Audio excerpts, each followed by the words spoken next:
রিজওয়ানা হাসানের বিতর্কিত মন্তব্যের জেরে আবারও রাজনীতিতে সরব জামায়াত। ইলেকশন ইঞ্জিনিয়ারিংয়ের অভিযোগে অন্তর্বর্তী সরকারের সাবেক দুই উপদেষ্টাকে জিজ্ঞাসাবাদের দাবি জানিয়েছেন তারা। দেশের নির্বাচনী প্রক্রিয়া কি ডিপ স্টেট বা গুপ্ত শক্তির অধীনে চলছে, যেখানে ব্যালট বক্সের ফলাফল নয়, উপদেষ্টাদের ব্যক্তিগত এজেন্ডা বা আন্তর্জাতিক চাপে তৈরি গোপন চুক্তি প্রধান? বিএনপি এবং বর্তমান অন্তর্বর্তীকালীন প্রশাসনের মধ্যে যে সমঝোতার ইঙ্গিত পাওয়া যাচ্ছে তা দেশের রাজনৈতিক ভবিষ্যৎকে গভীরভাবে প্রভাবিত করছে। আর রিজওয়ানা বলছেন যে তারা জামায়াতকে ঠেকাতে চেয়েছিলেন। কিভাবে? নির্বাচন ইঞ্জিনিয়ারিং করে। তবে তো আমরাও ঠিকই বলেছিলাম যে নির্বাচনটি ইঞ্জিনিয়ার্ড হয়েছে। জামায়াতকে ঠেকানোর নামে হোক কিংবা যেভাবেই হোক, নির্বাচনটি যে ইঞ্জিনিয়ার্ড হয়েছে সেটা যে রিজওয়ানা স্বীকার করেছেন, সেজন্য তাকে ধন্যবাদ দিয়ে তাকে আইনের আওতায় আনার আহ্বান জানাই। সেটা শুধু এ কারণে নয়, তার বিরুদ্ধে ওঠা দুর্নীতির অভিযোগের কারণেও। ডক্টর আসিফ নজরুল এবং আসিফ মাহমুদ সজীব ভুঁইয়া দুজনের ক্ষেত্রেই দেখা যাচ্ছে এক অদ্ভুত মিল। ক্ষমতায় থাকাকালীন তারা ছিলেন সংস্কারের মুখ, কিন্তু ক্ষমতা ছাড়ার পরই তাদের বিরুদ্ধে জমা পড়েছে একের পর এক অভিযোগ। তাহলে প্রশ্নটা এখানেই, এই অভিযোগগুলো কি সত্যিই কোনো বড় দুর্নীতির ইঙ্গিত, নাকি এগুলো রাজনৈতিক বাস্তবতার অংশ? উপদেষ্টা পরিষদ কিংবা তার আমলে যারা বিভিন্ন দায়িত্বে ছিলেন তাদের বিরুদ্ধেই কেন দুর্নীতির এত অভিযোগ আসছে? তারা সংস্কার করে এত যে মুখে ফেনা তুললেন, তারা দেশটাকে পাল্টে দিতে চাইলেন, তারা বর্বর যুগ থেকে সভ্যতায় এসেছি এরকম ঘোষণা দিলেন। এরকম ঘোষণার পরেও প্রফেসর ইউনূস নিজেই তো আমরা দেখেছি যে সব থেকে বেশি নিজের স্বার্থ উদ্ধার করেছেন। 666 কোটি টাকা কর মওকুফ থেকে শুরু করে এমন কোনো সুযোগ সুবিধা নেই, তার প্রতিষ্ঠানগুলোর জন্য সব সুযোগ সুবিধাই তিনি নিয়েছেন। আসসালামু আলাইকুম দর্শক, সিগন্যাল বিডি চ্যানেলের নতুন একটি গুরুত্বপূর্ণ নিউজ ভিডিও নিয়ে আপনাদের মাঝে হাজির হলাম। প্রিয় দর্শক, বাংলাদেশের বর্তমান রাজনৈতিক প্রেক্ষাপট নিয়ে ইতিমধ্যে অনেকগুলো ভিডিওর অংশবিশেষ আপনারা দেখেছেন এবং আশা করি সবগুলো অংশবিশেষ দেখে বুঝতে পেরেছেন আজকের ভিডিওটি কতটি গুরুত্বপূর্ণ এবং আকর্ষণীয় হতে চলেছে। তাই বলছি প্রিয় দর্শক, সবাই ধৈর্য সহকারে সম্পূর্ণ ভিডিওটি দেখবেন।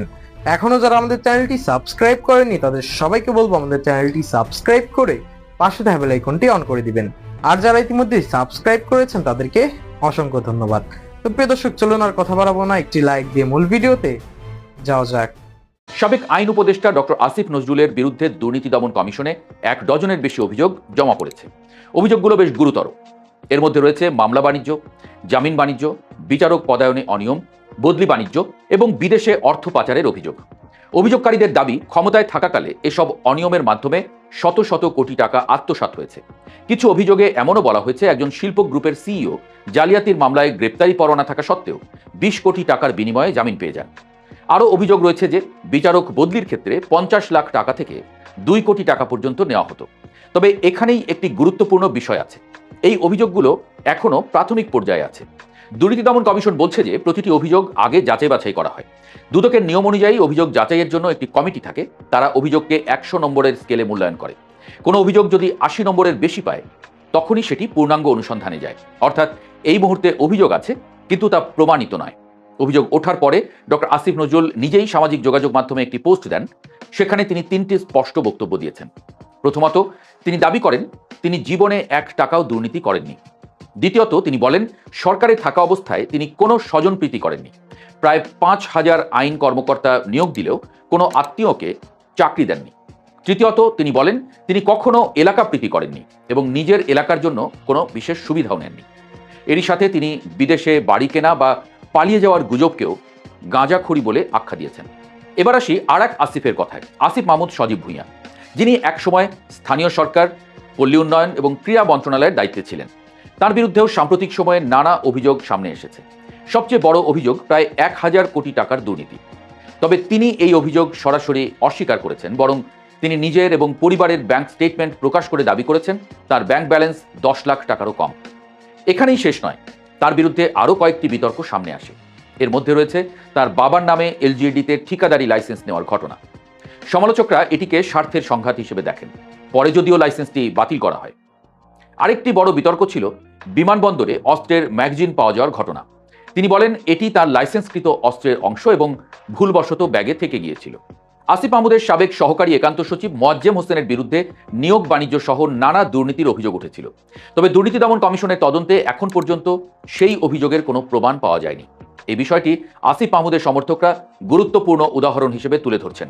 তাদের যুক্তি, অনেক অভিযোগই হয়তো রাজনৈতিক উদ্দেশ্যে ছড়ানো।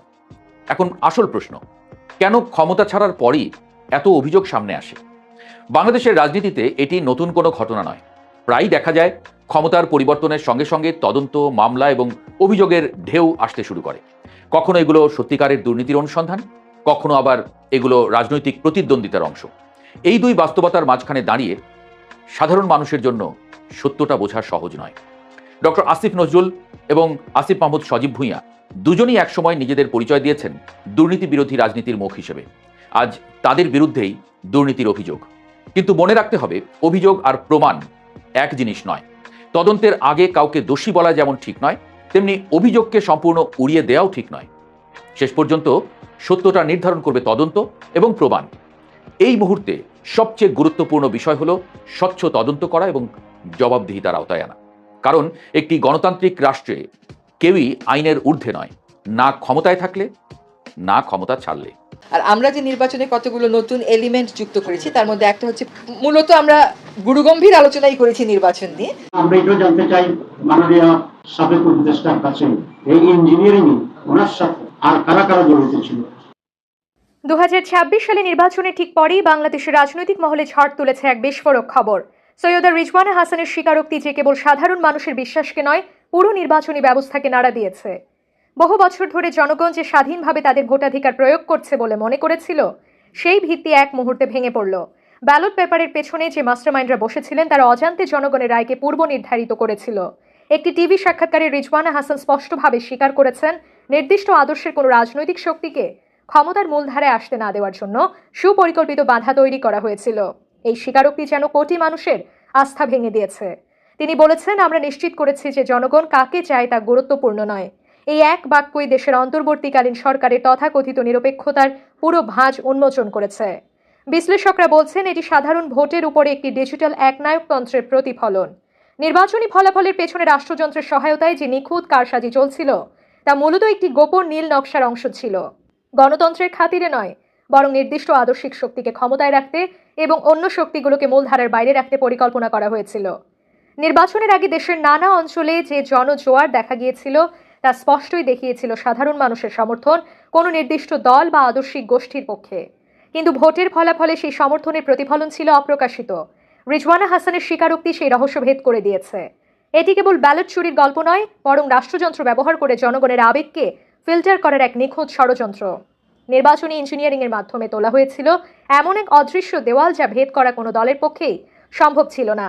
নির্বাচনের ফলাফলে প্রভাবশালী উপদেষ্টা আসিফ নজরুলের ফেসবুক পোস্ট, যেখানে তিনি লিখেছিলেন আলহামদুলিল্লাহ, তা একটি শক্তিশালী ইঙ্গিত দেয় যে কোন পক্ষের জয় বা পরাজয় তিনি ইতোমধ্যে নিশ্চিত করেছিলেন। সাধারণ ভোটারদের রায়কে এভাবে উপেক্ষা করা একটি সুসংগঠিত পরিকল্পনার অংশ ছিল। রাষ্ট্রের শীর্ষস্থানীয় আইনজীবীরা মনে করছেন, রিজওয়ানা হাসানের এই বক্তব্য সরাসরি শপথ ভঙ্গের শামিল। একজন উপদেষ্টার দায়িত্ব কেবল আইন মেনে কাজ করা, কোনো পক্ষের পক্ষে বা বিপক্ষে না হওয়া। কিন্তু যখন তিনি স্বীকার করছেন যে নির্দিষ্ট রাজনৈতিক শক্তিকে ক্ষমতার বাইরে রাখা হয়েছে, তখন এটি কেবল নৈতিক অধিকার লঙ্ঘন নয়, এটি জনগণের ভোটাধিকার হরণ এবং রাষ্ট্রদ্রোহিতার পর্যায়ে পড়ে। রাজনৈতিক বিশ্লেষকরা প্রশ্ন তুলছেন, দেশের নির্বাচনী প্রক্রিয়া কি ডিপ স্টেট বা গুপ্ত শক্তির অধীনে চলছে, যেখানে ব্যালট বক্সের ফলাফল নয়, উপদেষ্টাদের ব্যক্তিগত এজেন্ডা বা আন্তর্জাতিক চাপে তৈরি গোপন চুক্তি প্রধান। বিএনপি এবং বর্তমান অন্তর্বর্তীকালীন প্রশাসনের মধ্যে যে সমঝোতার ইঙ্গিত পাওয়া যাচ্ছে, তা দেশের রাজনৈতিক ভবিষ্যৎকে গভীরভাবে প্রভাবিত করছে। এছাড়া একটি কৌশলও দেখা গেছে, নির্দিষ্ট দলকে কৃত্রিমভাবে বড় করে তুলে ক্ষমতার ভারকেন্দ্র একটি নির্দিষ্ট বলয়ের মধ্যেই সীমাবদ্ধ রাখা। এই প্রক্রিয়ার ফলে অন্য শক্তিগুলো, বিশেষ করে ইসলামী রাজনৈতিক শক্তি, মেইন স্ট্রিমে আসতে পারবে না। এটি প্রমাণ করে যে সাধারণ জনগণকে ভোট দিয়ে ক্ষমতা ভাগাভাগি করার যে অধিকার দেওয়া হয়েছে, তা পুরোপুরি নিয়ন্ত্রিত। আজ দেশের চায়ের দোকান থেকে ডিজিটাল প্ল্যাটফর্ম পর্যন্ত সর্বত্র একটাই দাবি, দোষীদের আইনের আওতায় আনা হোক। জনগণ ক্ষুব্ধ, কারণ তাদের ভোটাধিকার এবং আবেগের সাথে বেইমানি করা হয়েছে। রিজওয়ানা হাসানের গ্রেফতারের দাবি শুধু আবেগ নয়, এটি ন্যায় বিচারের একটি জোরালো দাবি। জনগণের রায়কে যারা নিজেদের খেয়াল খুশি মতো ব্যবহার করেছে, তাদের আর ক্ষমা করা উচিত নয়। প্রফেসর ইউনূস সরকারের উপদেষ্টাদের দুর্নীতির কালো বিড়ালগুলো একে একে বেরিয়ে আসছে এবং তাদের ভাষ্যমতে এমন কোনো উপদেষ্টা নেই যার বিরুদ্ধে দুর্নীতির অভিযোগ দুদকে জমা পড়েনি। উপদেষ্টারা কেউ কেউ বাদ গেলেও তার পিএসএফিএসদের দুর্নীতির খবরে ব্যাপারগুলো আরও বড় হয়ে সামনে এসেছে। একই সাথে 3-4টা বসুন্ধরা মিডিয়া 3-4টা পত্রিকার শিরোনাম দেখে নিন। এক ফটোকার্ডে 3-4টা মিডিয়ার শিরোনাম দেখলেই বুঝতে পারবেন। সেখানে মূল যে হেডিংটা করা হয়েছে, বলা হচ্ছে বেরিয়ে আসছে উপদেষ্টাদের দুর্নীতির চাঞ্চল্যকর তথ্য। সেখানে ছবি ব্যবহার করা হয়েছে রিজওয়ানা হাসান, তারপরে আদিলুর রহমান, ফাউজুল কবির খান, আসিফ মাহমুদ সজীব ভুঁইয়া এবং প্রধান উপদেষ্টার প্রেস স্বরাষ্ট্র মন্ত্রণালয় সংক্রান্ত বিশেষ সহকারী খোদাবক্স চৌধুরী, তার ছবি ব্যবহার করা হয়েছে। তাদের 5 জনের ছবি ব্যবহার করা হয়েছে, কিন্তু দুর্নীতির খবরে তারা দাবি করছে যে প্রায় সব উপদেষ্টার বিরুদ্ধে দুর্নীতির খবর পাওয়া গেছে। কি বলছে তারা বলছে অন্তর্বর্তী সরকারের উপদেষ্টাদের দুর্নীতির চাঞ্চল্যকর খবর একে একে ফাঁস হচ্ছে। শুধু কি তাই, ক্ষমতায় থাকা অবস্থায় উপদেষ্টাদের সুপারিশে বিভিন্ন প্রতিষ্ঠানে নিয়োগপ্রাপ্ত কর্মকর্তাদের বিরুদ্ধেও মিলছে দুর্নীতি আর অনিয়মের ভয়াবহ অভিযোগ। যেমন ঢাকা উত্তর সিটি কর্পোরেশনের মেয়রের ব্যাপারে, প্রশাসকের ব্যাপারে আমরা দেখেছি। সদ্য সাবেক উপদেষ্টাদের বিরুদ্ধে শত শত অভিযোগ জমা পড়ছে দুর্নীতি দমন কমিশনে। সংশ্লিষ্ট সূত্রগুলো বলছে জুলাই আন্দোলনের মধ্য দিয়ে দেশে ছাত্রজনকে বিশ্বাস করে যাদের হাতে ক্ষমতার ভার দিয়েছিল, অভিযোগের পাহাড় দেখে এখন মনে হচ্ছে তারা যেন সেই ক্ষমতা ও প্রভাব কাজে লাগিয়ে একেবারে 2 হাত খুলে লুটপাট করেছেন। অন্তর্বর্তী সরকারের আমলেই উপদেষ্টাদের দুর্নীতির বিষয়ে সরব হয়েছিলেন সাবেক সচিব ABM আব্দুস সাত্তার, যিনি কিনা প্রধানমন্ত্রীর মুখ্য সচিব হয়েছেন, তিনি নিয়োগ পেয়েছেন। সেই সাবেক সচিব তিনি সরাসরি অফিসার্স ক্লাবে একটা অনুষ্ঠানে দাবি করেছিলেন অন্তত 8 জন উপদেষ্টার দুর্নীতির সকল তথ্য প্রমাণ আমার হাতে আছে। গত বছরের আগস্টে তিনি দাবি করেছিলেন অন্তত 8 জন উপদেষ্টা সীমাহীন দুর্নীতির প্রমাণ আছে, যদিও অন্তর্বর্তী সরকার সেসব অভিযোগ ভিত্তিহীন বলে প্রত্যাখ্যান করেছিল। তবে ক্ষমতা ছাড়ার পর সেই ভিত্তিহীন অভিযোগ যেন একে একে নতুন নতুন ভিত্তি পাচ্ছে। দুদক সূত্রে জানা গেছে সাবেক প্রধান উপদেষ্টা ডক্টর ইউনূস সহ প্রায় সব উপদেষ্টার বিরুদ্ধেই অভিযোগ এসেছে। দায়িত্ব ছাড়ার 1 সপ্তাহের মধ্যে এইসব লিখিত অভিযোগ জমা পড়েছে দুদকে। দুর্নীতির অভিযোগ ওঠায় অন্তর্বর্তী সরকারের 4 উপদেষ্টা এবং 1 বিশেষ সহকারীর বিরুদ্ধে তদন্ত নেমেছে বাংলাদেশ ফাইন্যান্সিয়াল ইন্টেলিজেন্স ইউনিট, অর্থনৈতিক গোয়েন্দা বিভাগ। এই তদন্ত নেমেছে, যেগুলো আমরা জানি। সাবেক উপদেষ্টা রিজওয়ানা হাসান, ফাউজুল কবির খান, আসিফ মাহমুদ সজীব ভুঁইয়া, আদিলুর রহমান এবং প্রধান উপদেষ্টার বিশেষ সহকারী খোদাবক্স চৌধুরী, তাদের ব্যাংক হিসাব চাওয়া হয়েছে। আসিফ মাহমুদ সজীব ভুঁইয়া ইতিমধ্যে ব্যাংক হিসাব সাংবাদিক সম্মেলন করে বলেছেন, কিন্তু সেই হিসাব যেটা দিয়েছেন সেটা নিয়ে সামাজিক যোগাযোগ মাধ্যমে বিস্তর সমালোচনা হচ্ছে এবং ট্রল হচ্ছে। তিনি তার স্ত্রীর হিসাবে দেখিয়েছেন যে তার স্ত্রী 515 না 25 টাকা দিয়ে হিসাব খুলেছিলেন, তারপরে 2 টাকা তুলেছিলেন, তারপরে সেটা এখন 613 টাকা হয়েছে। 2 টাকা কিভাবে ব্যাংক থেকে তোলা যায় সেটা নিয়ে বিস্তর ট্রল হতে দেখছি। এবং বাংলাদেশে কোন এমন গরিব ব্যাংক রয়েছে যে ব্যাংকে মাত্র 613 টাকার মালিক আসিফ মাহমুদ সজীব ভুঁইয়ার স্ত্রী? এই ব্যাপারটা নিয়ে অনেকে হাসি ঠাট্টা করছেন, যদিও এই ব্যাপারটা থাকতেই পারে। অনেক ব্যাংক তো রয়েছে 500 টাকা দিলেই অ্যাকাউন্ট করা যায়, তিনি অ্যাকাউন্ট করেছেন, হয়তো তারপরে টাকা রাখেননি। সূত্র জানায় উপদেষ্টাদের ব্যাংক অ্যাকাউন্টগুলো থেকে কোনো অস্বাভাবিক লেনদেন হয়েছে কিনা সে ব্যাপারে সংস্থাটি তদন্ত করছে। এ লক্ষ্যে দেশের সব ব্যাংকে এটা পাঠানো হয়েছে। এদিকে আসিফ মাহমুদ সজীব ভুঁইয়ার একান্ত সহকারী মোয়াজ্জেম হোসেনের বিরুদ্ধে দুর্নীতির অভিযোগ এত বেশি ছিল যে উপদেষ্টা পদে থেকেই তাকে বহিষ্কার করতে বাধ্য হয়েছিলেন আসিফ মাহমুদ সজীব ভুঁইয়া। শুধু তাই নয়, দুর্নীতির চাঞ্চল্যকর তথ্য উঠে এসেছে সাবেক 2 ছাত্র উপদেষ্টার APS এর গাড়ি চালকের ভাইয়ের। NBR এর আয়কর নথির তথ্য অনুসারে সাবেক উপদেষ্টা আসিফ মাহমুদ সজীব ভুঁইয়ার APS মোয়াজ্জেম হোসেনের গাড়ি চালক ভাই 2024-25 অর্থ বছরে তার আয়কর রিটার্নে 1,80,00,000 টাকার আয়কর রিটার্ন দেখিয়েছেন, যা তার আয়ের সঙ্গে সঙ্গতিপূর্ণ ছিল না বলে মনে করছে NBR। দুর্নীতির পাশাপাশি নানা অনিয়মের অভিযোগ রয়েছে সাবেক এই উপদেষ্টার বিরুদ্ধে। আসিফ মাহমুদ প্রভাব খাটিয়ে বিভিন্ন প্রকল্পে ব্যয় বাড়ানো সহ নিজের এলাকায় অযৌক্তিক প্রকল্প গ্রহণ করেছেন। এমনকি উপজেলা পর্যায়ে মিনি স্টেডিয়াম নির্মাণের যে চলমান প্রকল্প রয়েছে, অযৌক্তিকভাবে তারও ব্যয় বাড়ানোর অভিযোগ রয়েছে তার বিরুদ্ধে। সাবেক উপদেষ্টা আসিফ মাহমুদের সুপারিশে নিয়োগপ্রাপ্ত ঢাকা সিটি কর্পোরেশনের সাবেক প্রশাসক এজাজের বিরুদ্ধে দুর্নীতি করছে দুদক। শুধু তাই নয়, এজাজের বিরুদ্ধে তহবিল তসরুপ সহ নানা অনিয়মের অভিযোগ এবার খোদ DNCC থেকেই করা হয়েছে। উপদেষ্টা থাকাকালীন এই এজাজকে নিয়োগের জন্য চিঠি লিখেছিলেন আসিফ মাহমুদ। অন্তর্বর্তী সরকারের আরেক উপদেষ্টা নাহিদ ইসলামের APS এর বিরুদ্ধে দুর্নীতির বিস্তর অভিযোগ রয়েছে। নাহিদ ইসলামের সাবেক একান্ত সচিব আতিক মোর্শেদ প্রভাব খাটিয়ে তার স্ত্রীর মাধ্যমে মোবাইল ফিনান্সিয়াল সার্ভিস নগদে নিয়োগ অনিয়ম ও দুর্নীতির মাধ্যমে শত কোটি টাকা আত্মসাৎ করেছেন বলে অভিযোগ উঠেছে। নাহিদ ইসলাম পদত্যাগের পর একই মন্ত্রণালয়ে দায়িত্বপ্রাপ্ত আরেক ছাত্র উপদেষ্টা মাহফুজ আলমের বিরুদ্ধেও টেলিভিশন চ্যানেলের লাইসেন্স প্রদানে ঘুষ গ্রহণের অভিযোগ জমা পড়েছে দুদকে। দুর্নীতির অভিযোগ রয়েছে বাংলাদেশ ব্যাংকের সাবেক গভর্নর মনসুরের বিরুদ্ধে। দুর্নীতির অভিযোগ থেকে বাদ যায়নি সাবেক প্রধান উপদেষ্টার সহকর্মী কোটায় নিয়োগপ্রাপ্ত সাবেক স্বাস্থ্য উপদেষ্টা নূরজাহান বেগমের নামও। তার নামে হাজার হাজার কোটি টাকার দুর্নীতির অভিযোগ উঠেছে দুদকে। এমনকি অনিয়ম ও ক্ষমতার অপব্যবহারের অভিযোগ ট্রান্সপারেন্সি ইন্টারন্যাশনাল বাংলাদেশ TIB-র নির্বাহী পরিচালক ইফতেখারুজ্জামান গণমাধ্যমকে বলেছেন, অভিযোগের সত্যতা পেলে দৃষ্টান্তমূলক জবাবদিহির আওতায় আনা উচিত। যদি প্রাথমিক দুর্নীতির তথ্য পাওয়া যায়, তা আমলযোগ্য হয়, তাহলে তা তদন্ত করে দেখা উচিত। কেউই আইনের ঊর্ধ্বে নয়। কিন্তু এই অভিযোগগুলো যখন পড়ে, তখন দুর্নীতি দমন কমিশনের যিনি প্রধান ছিলেন আব্দুল মোমেন, তিনি এইগুলোকে আমলে নেননি এবং আমলে নেননি এই অভিযোগ রয়েছে। এবং তিনি নিজেও যথেষ্ট দুর্নীতির সঙ্গে জড়িত ছিলেন। 2008 সালে তিনি দুর্নীতির অভিযোগে অভিযুক্ত হয়েছিলেন। 53 পৃষ্ঠার দুর্নীতির অভিযোগ তার বিরুদ্ধে দেওয়া হয়েছিল প্রতিরক্ষা দপ্তর থেকে। সেই সময় বিমানের এমডি থাকাকালীন বিমানকে তুচ্ছপাত করেছেন তিনি, এরকম অভিযোগ ছিল। এরপরে দুর্নীতির অভিযোগে 2013-তে তাকে বাধ্যতামূলক অবসর দেওয়া হয়েছিল। প্রফেসর ইউনূস সরকার তাকে ধরে নিয়ে এসে, সেই দুর্নীতিবাজকে ধরে নিয়ে এসে দুদকের চেয়ারম্যান বানিয়েছিলেন। সব মিলিয়ে উপদেষ্টাদের বিভিন্ন অনিয়ম দুর্নীতির কথা বলছে এই বসুন্ধরা মিডিয়া, এবং বসুন্ধরা মিডিয়ার পত্রিকাগুলো বাংলাদেশ প্রতিদিন, Kaler Kantho, Daily Sun, Bangla news 24, news 24, সবগুলো মিডিয়া একযোগে এই খবর প্রকাশ করেছে। এবং একযোগে যখন একই খবর প্রকাশ করেছে তখন অনেকে আবার এটার বিরুদ্ধে কথা বলছেন যে বসুন্ধরা মিডিয়া ইচ্ছাকৃতভাবে প্রফেসর ইউনূস সরকারের বিরুদ্ধে লেগেছে, কারণ প্রফেসর ইউনূস সরকারের আমলে তারা সুবিধা করতে পারেনি, নানা বিপদে তারা পড়েছে, তার প্রতিশোধ এখন তারা নিচ্ছে। কিন্তু কোনো গণমাধ্যম যদি মিথ্যা খবর প্রকাশ করে তাহলে সেই গণমাধ্যমের বিরুদ্ধে ব্যবস্থা নেওয়ার অপশন রয়েছে, প্রেস কাউন্সিল রয়েছে, প্রেস আদালত রয়েছে, সেই আদালতে গিয়ে এটার বিহিত ব্যবস্থা করা যেতে পারে, অযথা তাদের বিরুদ্ধে বিষোদ্গার না করে।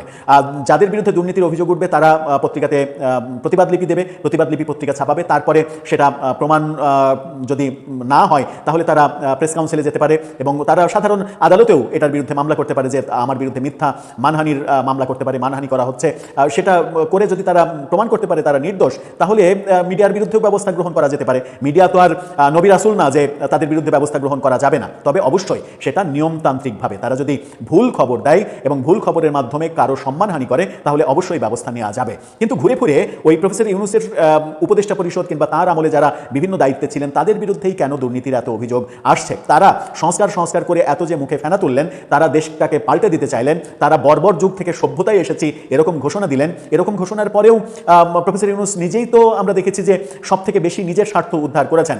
666 কোটি টাকা কর মওকুফ থেকে শুরু করে এমন কোনো সুযোগ সুবিধা নেই তার প্রতিষ্ঠানগুলোর জন্য, নতুন লাইসেন্স তো রয়েছে, তার প্রতিষ্ঠানগুলোর জন্য সব সুযোগ সুবিধাই তিনি নিয়েছেন। এমনকি গ্রামীণ ব্যাংকের যে সরকারি মালিকানা 25% ছিল, সেই সরকারি মালিকানা 25% কমিয়ে সরকারের কাছে রেখেছেন মাত্র 10%, ওই 15%ও দিয়ে 90% গ্রামীণ ব্যাংকের মালিকানা করেছেন, যেটাও একেবারে স্পষ্ট কনফ্লিক্ট অফ ইন্টারেস্ট। এরকম বহু ধাপে ধাপে শুধুমাত্র প্রফেসর ইউনূসের বিরুদ্ধে যত অভিযোগ, সেই অভিযোগগুলোর যদি তদন্ত এবং বিচার প্রক্রিয়াতে যাওয়া যায় তাহলেই বোধহয় সেগুলো এক যুগ সময় লাগার কথা। অন্য উপদেষ্টাদের কথা একেবারে বাদই দিলাম। সেটা কি আদৌ হবে? নতুন সরকার কি আগের 1.5 বছরের বিভিন্ন দুর্নীতির খতিয়ান খুঁজে দেখবে এবং যেভাবে দেখা হচ্ছে শেখ হাসিনা সরকারের আমলের নানা অনিয়ম, দুর্নীতি এবং টাকা পাচার সহ বহু অভিযোগ যেগুলো শোনা যাচ্ছে, সেগুলোর বিরুদ্ধে যেরকম সোচ্চার হয়েছিল প্রফেসর ইউনূস সরকার, তেমনি নতুন সরকার কি দুই আমলের ব্যাপারে সমানভাবে সোচ্চার হবে এবং সমানভাবে সোচ্চার হয়ে তারা একটা দৃষ্টান্ত স্থাপন করবে যে অপরাধ করে কেউই পার পেয়ে যেতে পারবে না বাংলাদেশে? এদিকে এই দুর্নীতির অভিযোগগুলো প্রফেসর ইউনূস কিংবা যত অভিযোগে যত দিক থেকেই আপনি তদন্ত করেন না কেন, এই আলোচনাগুলো যখন হচ্ছে তখন দৈনিক প্রথম আলো আর একটা খবর দিচ্ছে। সেই খবরটার শিরোনাম আপনারা দেখে নিতে পারেন শেষ বেলায়, তাহলে আরেকটু ব্যাপারটা ইন্টারেস্টিং হবে। দৈনিক প্রথম আলো বলছে, অন্তর্বর্তী সরকারের উপদেষ্টাদের দুর্নীতির অভিযোগের তদন্ত দাবি গণতান্ত্রিক ফ্রন্টের। অর্থাৎ দাবি কিন্তু উঠে আসছে। তারা একটা বিবৃতি দিয়েছে, বিবৃতিতে বলা হয়েছে অন্তর্বর্তী সরকারের কর্মকাণ্ড নিয়ে ইতিমধ্যে বিভিন্ন মহল থেকে আলোচনা সমালোচনা হচ্ছে। গণ অভ্যুত্থানের পরে তাদের ওপরে যে দায়িত্ব অর্পিত হয়েছিল, যেমন বিচার সংস্কার ও নির্বাচন প্রধান কাজ, এর সাথে দ্রব্যমূল্য নিয়ন্ত্রণ, আইনশৃঙ্খলা পরিস্থিতির উন্নতি, দলীয়করণ ও দুর্নীতিমুক্ত প্রশাসন ইত্যাদি, কিন্তু অন্তর্বর্তী সরকারের সময়ে মব সন্ত্রাস ভয়াবহ রূপ নিয়েছিল। এক্ষেত্রে সরকারের কারো বক্তব্যে প্রত্যক্ষ পরোক্ষ মদত ছিল বলে জনমনে ধারণা হয়েছে। এই যে সব মিলে যে কথা বললাম, প্রফেসর ইউনূসের যে দুর্নীতি তো না, যে নিজের আখের গোছানোর যে ব্যাপারগুলো, তার বিরুদ্ধে দুর্নীতির অভিযোগও দুদকে রয়েছে। সেই ক্ষেত্রে অভিযোগ রয়েছে, আমি তো আর তাকে দুর্নীতিবাজ বলতে পারি না এটা প্রমাণ না হওয়া পর্যন্ত। কিন্তু আমরা যেগুলো চাক্ষুষ দেখেছি, যে নিজের কর মওকুফ, এটা ওটা যে কথাগুলো বললাম একটু আগে, সেই ব্যাপারগুলো সবকিছু মিলিয়ে বর্তমান সরকার কি তাহলে শেখ হাসিনার আমলের দুর্নীতি কিংবা স্বজনপ্রীতি কিংবা নানা ধরনের অপকর্মের যে ব্যাপারে প্রফেসর ইউনূস সরকার সোচ্চার হয়েছিল, বর্তমান সরকার কি একটা উদাহরণ তৈরি করবে যে দুই সময়ে, শেখ হাসিনার আমলে তো অবশ্যই, প্রফেসর ইউনূস সরকারের আমলেও যারা সংস্কার করে মুখে ফেনা তুলেছে তাদের আমলেও কোনো দুর্নীতি হয়েছে কিনা, প্রধান উপদেষ্টা থেকে শুরু করে একেবারে পিয়ন কেরানি পর্যন্ত কারা কত দুর্নীতি করেছে, এই ব্যাপারগুলো কি দুই আমলের ব্যাপারগুলো কি নতুন সরকার তদন্ত করে সঠিকভাবে বের করে দৃষ্টান্তমূলক ব্যবস্থা নেওয়ার একটা নজির স্থাপন করবে? প্রিয় দর্শক, ইতিমধ্যে আপনারা আমাদের পুরো ভিডিওটি দেখেছেন। ভিডিওটি দেখে কি জানলেন এবং বুঝলেন, অবশ্যই আপনাদের মূল্যবান মতামতটা আমাদের কমেন্ট বক্সে জানাতে ভুলবেন না। এখনো যারা আমাদের চ্যানেলটি সাবস্ক্রাইব করেননি তাদের সবাইকে বলবো আমাদের চ্যানেলটি সাবস্ক্রাইব করে পাশে থাকা বেল আইকনটি অন করে দিবেন, এরকম নিত্য নতুন প্রতিদিন গরম গরম নিউজ আপডেট পেতে। ধন্যবাদ সবাইকে।